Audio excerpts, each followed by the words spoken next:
l'opposant togolais Nathaniel Olympio a vivement critiqué l'inaction de la Communauté économique des États de l'Afrique de l'Ouest, CEDEAO, et de son Parlement, suite à l'agression du député sénégalais Guy Marius Sagna à Lomé.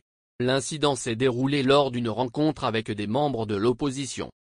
Dans une déclaration faite lundi, le leader du Parti des Togolais a dénoncé l'absence de réaction de la CEDEAO face à cette attaque, qu'il considère comme une manifestation de la complaisance continue de l'organisation régionale envers le régime de Fornia Sibé. En laissant agresser le député du Sénégal Guy Marius Sagna, pratiquement sous les yeux des gendarmes restés impassibles, l'État togolais montre qu'aucune ligne rouge ne limite ces violences, même pas vis-à-vis d'un député étranger en visite officielle au Togo et jouissant d'une immunité parlementaire, a déclaré M. Olympio. Il a également souligné le mutisme de l'organisation communautaire face aux dérives du gouvernement togolais, notamment lors de la modification de la Constitution en avril dernier, une initiative adoptée sans consultation populaire. Selon lui, ce silence encourage le régime de Lomé à agir en toute impunité.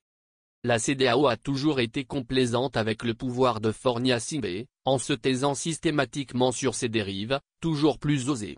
Même quand le régime togolais a changé la constitution en avril dernier, sans même en informer le peuple, l'organisation communautaire est restée silencieuse. Dans de telles conditions, les dirigeants togolais se sentent tout permis, car tout est sans aucune conséquence et sans reddition de comptes.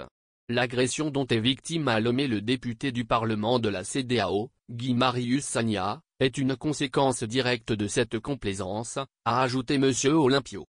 Il s'interroge désormais sur la réaction de la CEDEAO et de son Parlement face à ce qu'il qualifie de scandaleuse agression.